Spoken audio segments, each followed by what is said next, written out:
As a style, I guess you could call it a style, is basically defined by the sustained anchor. Skagit casting is the only method or style of spey casting that focuses design of equipment, lines, that would be most notably lines, of course, to extract their maximum potential from sustained anchor casts. Okay. So all spey casts are a change of direction cast that use the surface of the water to make that change in direction, just like that. I'm going to do the downriver shoulder parry poke, sustained anchor, make the cast. Did you see how long and how much contact with the water the fly line made there? Any momentum I form on the pickup here is totally abolished at this point here. It's not carried through to the forward cast. This momentum formed here is now gone. And here's where we form all our casting energy, right there. On the other method, touch and go, once again, they have established momentum right here, and they just get it to change direction. The Skagit line is designed to extract optimum performance benefits from a sustained anchor. It's demo here, the downstream shoulder parry poke. The reason I lay this line in this curve is because curves give you more water resistance as opposed to laying the line straight on the water. One way is the shape of the line as it lays on the water. Curves present better water resistance than straight lines. Skagit style double spey, which is you've literally 1001, 1002. Got to let that line dig in. A certain cast didn't work so well with the big fly. And of course we didn't arrive at this overnight. We're talking many, many hours on the river of repetitive lights going on in your head, but it took many times before it finally stuck.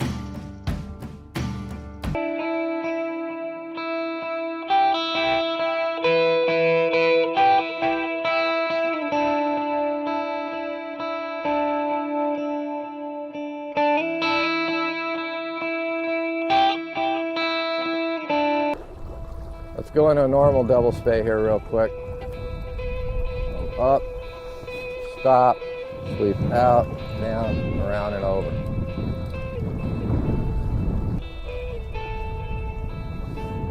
Right here you're going to see an exaggerate out and then almost straight back. And it lessens the impact of the wind on your cast.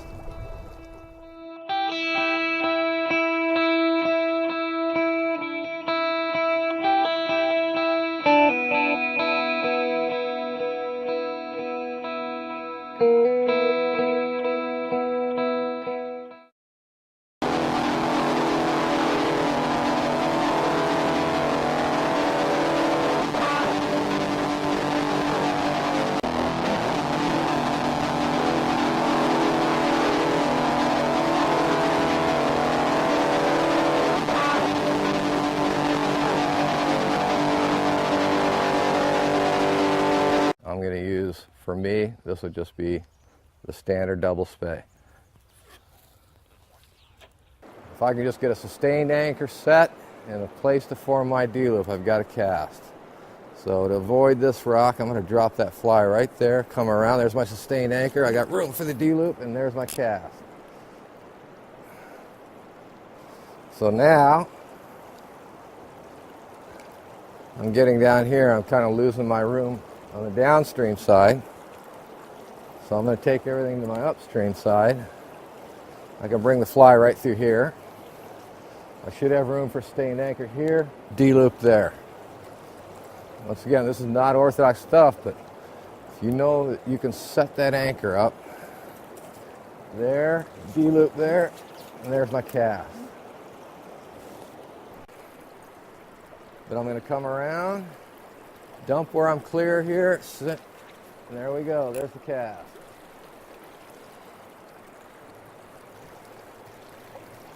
Now I'm close to these rocks. I got room, don't want to throw too much of a D-loop. I'm going to go into the downstream poke here. I could probably get away with a double, but let's just do the downstream poke. There's my anchor set, D-loop right there, and there's the cast. Not too pretty, that one. Went too quick. Let's do it again. Let's do it like it should be done, and not rush it. Let's come up. Anchor set. I want to slow this down this time. D-loop.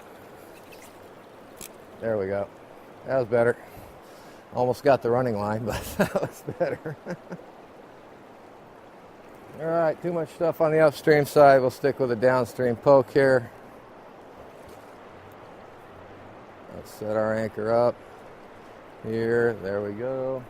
D-loop slightly downriver. There's the cast. Versatile for working when you've got problems with setting your anchor or having room for your D-loop in the absolute 180 direction, as everybody says. Well, what if you don't have it in the 180 direction? You not fish that spot? Well, with this, like I said, I got time. Look at this. Drop. I'm going to go there for the D-loop. There's my cast. Skagit casting is only for sink tips. And while it's true that that's how the method was derived from the use of sink tips, the fact is that it works just fine with floating lines. We're here on the Grand Ronde River. It's one of those rivers that's, I'll go ahead and do the downstream prairie poke here. And it's, once again, it's all workable. Skagit casting works with floating lines. You just really have to power down, be almost delicate with your movements. There we go, beauty. Stays long enough for me to, look at that, it's already changed direction. Well, I'm going with it anyway. If you're out here, sure, you might go down a run and be using the same men the whole time, but that's pretty rare. Usually, like this one, I just threw 2 little men's in instead of 1 bigger men.